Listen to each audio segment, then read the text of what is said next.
मैं अब और इस घर में नहीं रह सकती। रोज-रोज के झगड़े अब बर्दाश्त के बाहर है।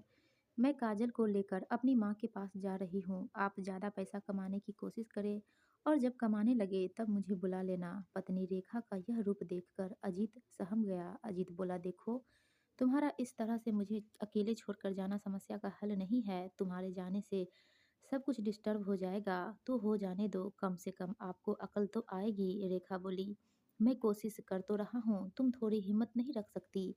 मैंने अपने आप से बहुत समझौता किया है। अजीत बोला, मैंने भी बहुत सहा है और आपके मुंह से यह सुनते सुनते तो मेरे कान पक गए हैं। आप बस कहते रहते हैं, कुछ करते धरते तो है नहीं। मैं क्या कर रहा हूँ, कहाँ कहाँ बात कर रहा हूँ, क्या तुम्हें पता नहीं?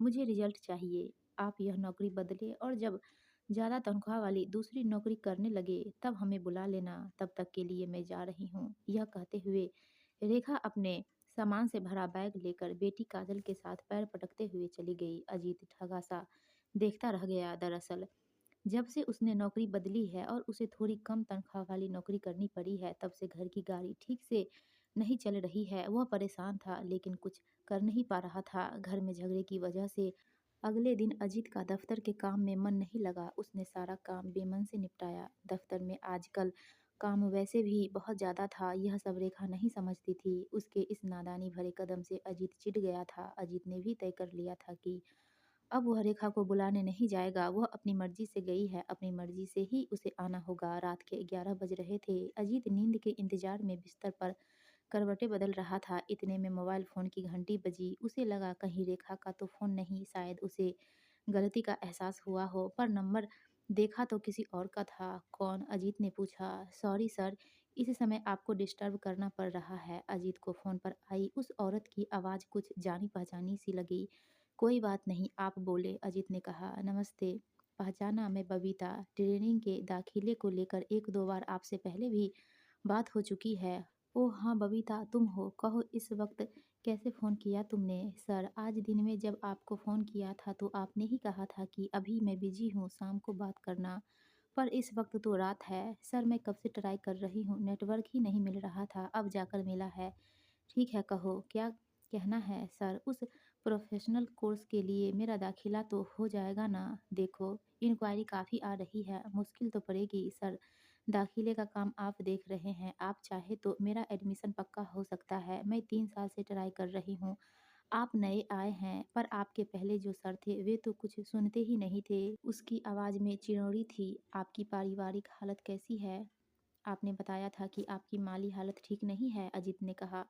आपको यह बात याद रह गई। देखिए, मैं शादीशुदा हूँ, मेरे पति प्राइवेट नौकरी में हैं, उनकी तनख्वाह तो वैसे ही कम है, ऊपर से वे शराब भी पीते हैं। वे मुझ पर बेवजह शक करते हैं, मुझे मारते-पीटते रहते हैं। मैं ऐसे आदमी के साथ रहते-रहते तंग आ गई हूँ। मेरी एक बच्ची भी है। मैं हायर सेकेंडरी तक पढ़ी हूँ। मेरी सहेली ने ही मुझे आपके यहाँ के इंस्टीट्यूट के बारे में बताया था। अगर आपकी मदद से मेरा ट्रेनिंग में दाखिला हो जाए तो मैं आपका बड़ा उपकार मानूँगी। बबीता जैसे भावनाओं में बहकर सब कुछ कह गई। देखो, इस वक़्त रात काफ़ी हो गई है। अभी दाखिले में समय है। आप 2-3 दिन बाद मुझसे बात करें। ठीक है, थैंक यू, गुड नाइट। और फ़ोन कट गया। अगले दिन बबीता का दिन में ही फ़ोन आ गया। बात लंबी होती थी, सो अजीत को कहना पड़ा कि वह रात को उसी समय फ़ोन करे तो ठीक रहेगा। रात के 10 बजे बबीता का फ़ोन आ गया। उसने बताया कि नशे में धुत उसके पति के सोते समय ही वह बात कर सकती है। अजीत बबीता के दुःख से अपने दुःख की तुलना करने लगा। वह अपनी पत्नी से दुखी था, तो वह अपने पति से परेशान थी। धीरे-धीरे बबीता अजीत से खुलने लगी थी। अजीत ने भी अपने अंदर उसके प्रति लगाव को महसूस किया था। उसे लगा कि वह औरत नेक है और ज़रूरतमंद भी, उसकी मदद करनी चाहिए। बबीता ने फ़ोन पर कहा, आपकी बदौलत अगर यह काम हो गया तो मैं अपने शराबी पति को छोड़ दूँगी और अपनी बच्ची के साथ एक स्वाभिमानी ज़िंदगी जीऊँगी। अजीत ने उससे कहा, जब इंटरव्यू होगा तो मैं तुम्हें कुछ टिप्स दूँगा। अब उन दोनों में तकरीबन रोज़ाना फ़ोन पर बातें होने लगी थी। एक बार जब बबीता ने अजीत से उसके परिवार के बारे में पूछा, तो वह शादी की बात छिपा गया। अजीत के अंदर एक चोर आ गया था। अनजाने में ही वह बबीता के साथ ज़िंदगी बिताने के सपने देखने लगा था। शायद ऐसा रेखा की बेरुखी से भी होने लगा था। बबीता ने एक बार अजीत से पूछा था कि जब वह ट्रेनिंग के लिए उसके शहर आएगी तो वह उसे अपने घर ले जाएगा या नहीं, शॉपिंग पर ले जाएगा या नहीं। अजीत ने उससे कहा, पहले दाखिला तो हो जाए, फिर यह भी देख लेंगे। दाखिले का समय निकट आने लगा था। अजीत ने सोचा कि अब बबीता का काम होने तक तो यहाँ रुकना ही पड़ेगा। रहा सवाल रेखा का, तो और रह लेने दो उसे अपने माता पिता के पास। बबीता के फॉर्म वगैरह सब जमा हो गए थे। इंटरव्यू की तारीख तय हो गई थी। अजीत ने बबीता को फ़ोन पर ही इंटरव्यू की तारीख बता दी। वह बहुत खुश हुई और बताने लगी कि फीस के पैसे का सारा इंतजाम हो गया है। कुछ उधार लेना पड़ा है। एक बार ट्रेनिंग हो जाए फिर वह सबका उधार चुकता कर देगी। फ़ोन पर बात लंबी चली। बीच में 3-4 बीप की आवाज़ का ध्यान ही नहीं रहा। देखा तो रेखा के मिस्ड कॉल थे। इतने समय बाद वे भी अभी उसे फ़ोन करने की क्या सूझी। इतने में फिर रेखा का फ़ोन आया। वह शक करने लगी कि वह किससे इतनी लंबी बातें कर रहा था। अजीत ने झूठ कहा कि स्कूल के ज़माने का दोस्त था। रेखा ने खबरदार किया कि वह किसी औरत के फेरे में ना पड़े और आज़ादी का गलत फ़ायदा न उठाए, वरना उसके लिए ठीक नहीं होगा। अजीत ने कहा, मुझ पर इतना ही हक जमा रही हो तो मुझे छोड़कर गई ही क्यों? रेखा ने बात को बदलते हुए अजीत को नई नौकरी की याद दिलाई। अजीत ने भी इधर-उधर की बातें करके फ़ोन काट दिया। अभी तक बबीता से सारी बातें फ़ोन पर ही होती रही थी। फॉर्म भरा तो उसमें बबीता का फ़ोटो था। फ़ोटो में वह अच्छी-खासी लगी थी, मानो अभी तक कुँवारी ही हो।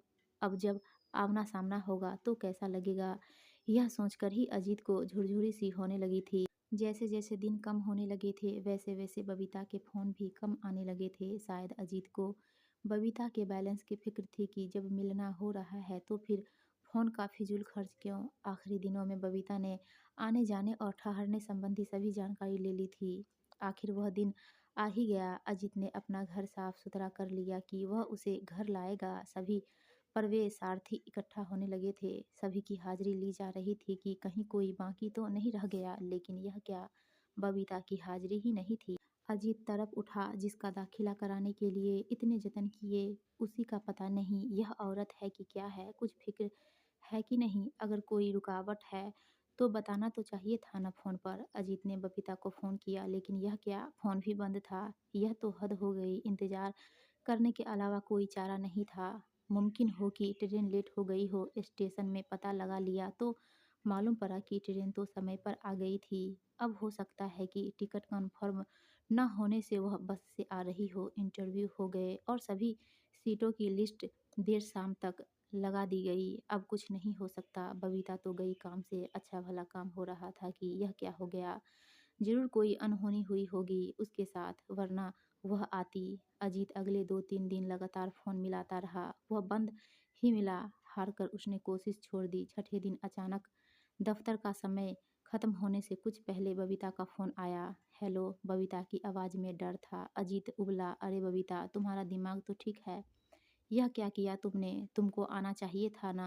मैं इंटरव्यू वाले दिन से तुम्हें लगातार फ़ोन लगा रहा हूँ और तुम्हारा फ़ोन बंद आ रहा है। आखिर बात क्या है? वह एक सांस में सब कुछ कह जाना चाहता था। मैं आपकी हालत समझ सकती हूँ, पर मुझे माफ़ कर दे। आखिर बात क्या हुई? कुछ तो कहो। कहीं तुम्हारा वह शराबी पति।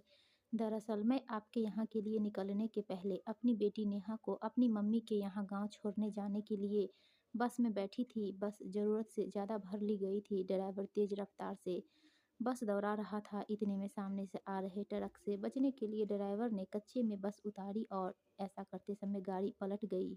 ओह! फिर आगे की हालत जानने के लिए जैसे अजीत बेसब्र हो उठा था। बस पलटने से सभी सवारियाँ एक दूसरे पर गिरने से दबने लगी। चीख-पुकार मच गई। नेहा बच्ची थी, वह भी चीखने लगी। तभी कुछ मददगार लोग आए। थोड़ी देर और हो जाती तो कुछ भी हो सकता था। उन लोगों ने हमें बाँह पकड़कर खींचा। नेहा बेहोश हो गई थी और मुझे भी चोट आई थी। कई सारे लोग घायल हुए थे। सभी को अस्पताल पहुँचाया गया। नेहा को दूसरे दिन होश आया। उसकी हाथ टूट गई थी।